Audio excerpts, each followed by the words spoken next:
Buenas tardes a todos, mi nombre es Santiago Iglesias, soy de San Antonio Allende de Córdoba y en esta oportunidad les voy a hablar sobre el abordaje anterolateral de cadera. Vamos a describir un poquito los conceptos y la descripción anatómica.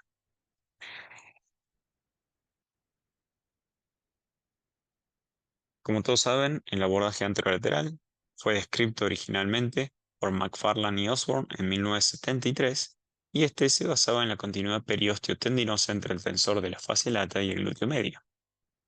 Ellos separaban hacia adelante y hacia atrás las inserciones trocantéricas de estos dos músculos con una delgada lámina ósea.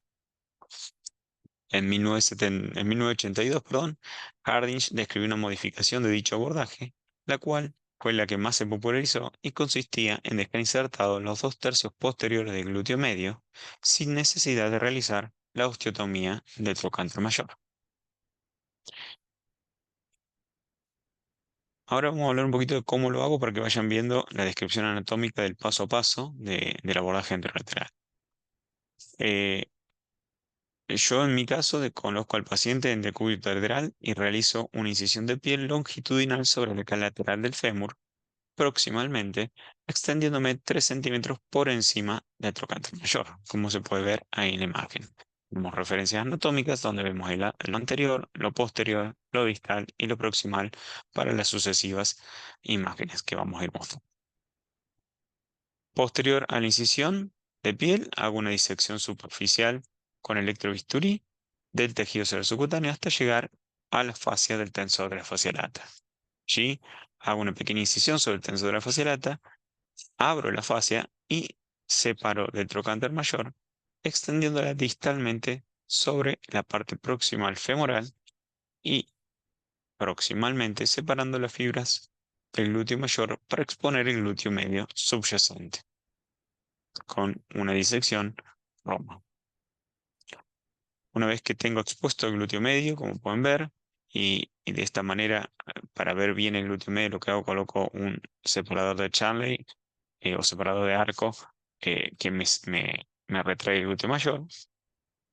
Divido el glúteo medio en un tercio anterior con los dos tercios posteriores, como pueden ver ahí en la imagen de abajo, y lo voy separando con electrobisturí hasta la inserción trocantérica del glúteo medio y distalmente después lo uno con las fibras del vasto lateral. Esto es importante tener en cuenta y visualizar bien todo el espesor del glúteo medio y la buena división de los dos tercios del tercio anterior con los dos tercios posteriores, ya que por encima, ¿sí? Recuerden esto, que por la parte posterior del glúteo medio discurre el nervio glúteo superior que le da inervación a ese músculo, ¿sí?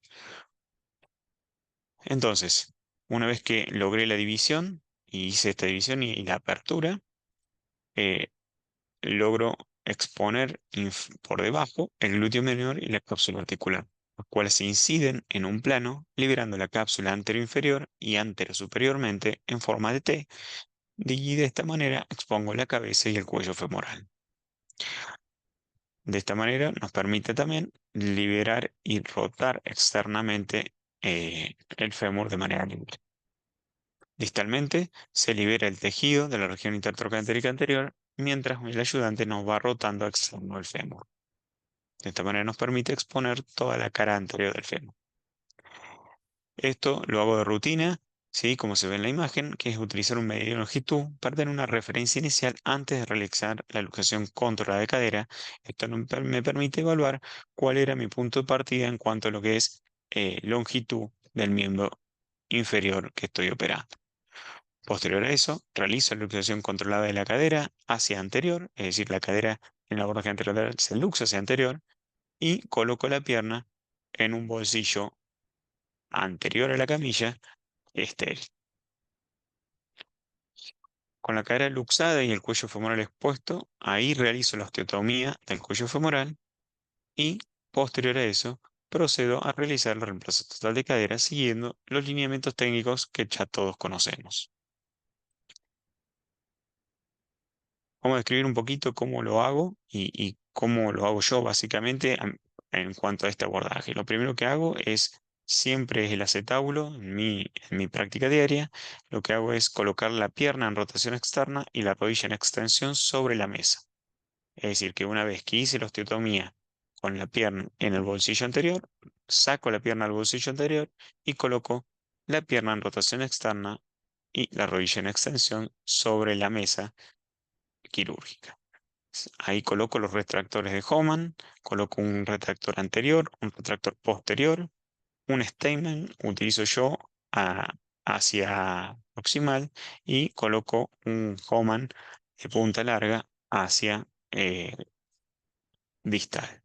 Esto me permite tener una visualización de 360 del acetábulo.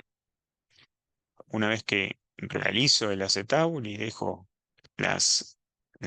el componente acetabular preparado, me voy y roto mi atención hacia el lado femoral. Entonces, al preparar el fémur, lo que hago es otra vez, la carga la flexiono casi a 90 grados y se rota externamente y el pie lo coloco otra vez en la bolsa estéril que está por delante con la rodilla flexionada. Un retractor de Homan es colocado posterior hacia la cara lateral del fémur proximal y otro medialmente del cálcar, permitiendo un ligero desplazamiento anterior del fémur. Es decir, me eleva el fémur hacia anterior. Esto me permite tener una exposición más eh, adecuada y una visualización mejor del canal femoral para la colocación de mis raspas y para finalmente la colocación del tallo femoral. A veces utilizo un tercer retractor que lo coloco en la cara posterior, alineado con el eje longitudinal del fémur para proteger, en este caso, los aductores durante la preparación femoral. Finalmente, una vez colocados los componentes de prueba, realizo la reducción controlada y vuelvo a utilizar el medidor de longitud para tener una, una longitud igual a la planificación preoperatoria y a la referencia inicial con mi medidor. Realizo las pruebas de estabilidad protésica, como pueden ver ahí en el video. Primero evalúo la longitud, finalmente hago rotación externa desde el tobillo, ¿sí? Y con eso hago una flexión de cadera y aducción. Y finalmente el pistoneo, como todos lo pueden ver y lo realizan. Ahí lo vuelvo a repetir. Rotación externa, apenas en lo exterior, flexión, flexión en la posterior y pistoneo. Esas son las tres maniobras que utilizo a diario.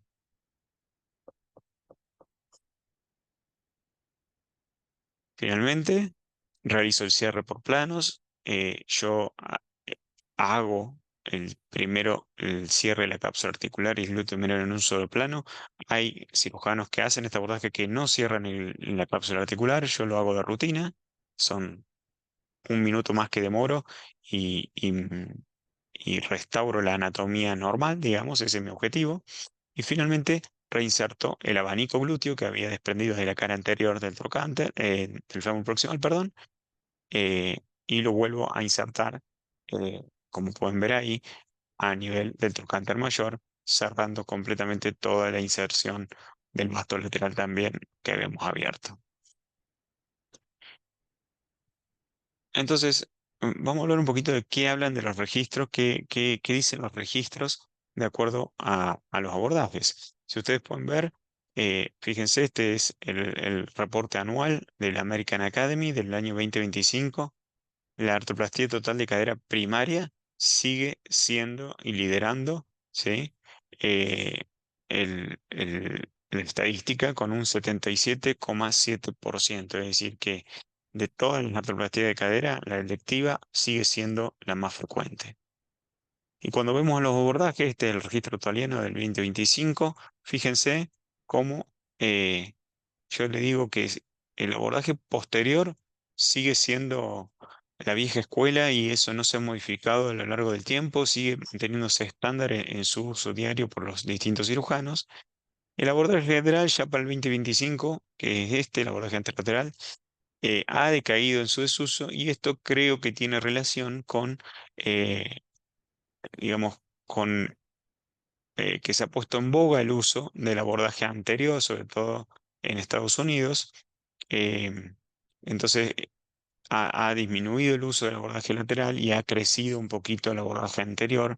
Podemos decir que se ha puesto de moda el abordaje anterior y la mayoría de los cirujanos en Estados Unidos hoy realizan este abordaje. Pero cuando vemos cuál es la incidencia de revisiones, ¿sí? O el diagnóstico de revisiones luego de una artroplastia primaria, fíjense comparativamente los tres abordajes, el abordaje lateral y el abordaje posterior prácticamente siguen teniendo las mismas causas de revisión, primero la infección, luego la luxación y como tercer lugar podemos describir la fractura.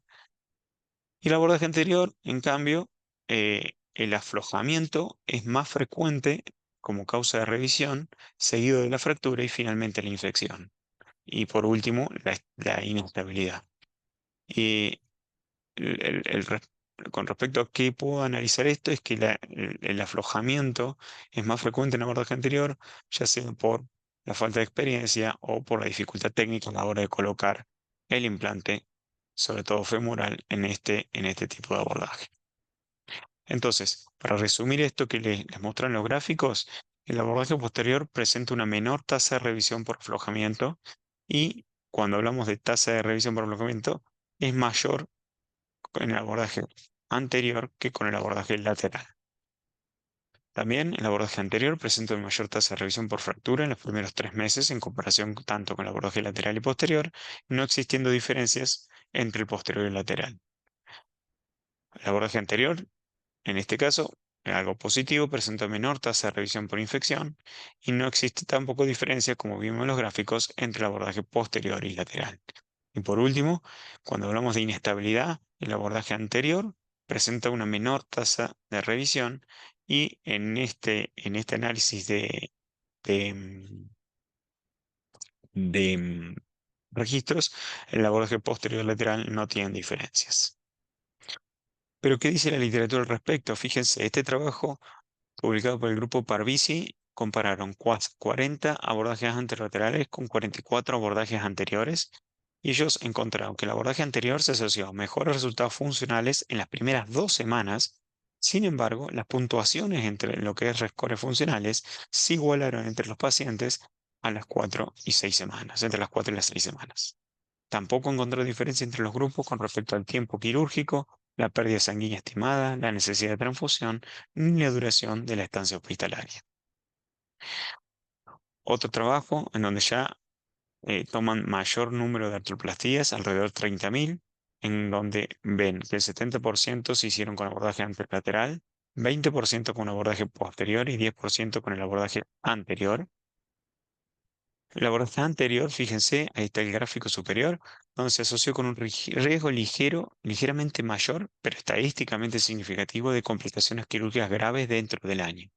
Pero hay que tener en cuenta que hay limitaciones importantes donde no se evaluó la experiencia del cirujano, los resultados funcionales a corto plazo ni el dolor postoperatorio, las cuales, cuando las analizamos a largo plazo, son las principales ventajas del abordaje anterior directo. Este otro paper donde comparan el abordaje anterior con el posterior y el lateral, fíjense la conclusión a la que llegan, que la elección del abordaje para la ortopedía de cadera debe basarse en última instancia, más allá de lo que digan los registros, más allá de lo que digan eh, los resultados, en la experiencia y en la preferencia del cirujano, así como en las características del paciente.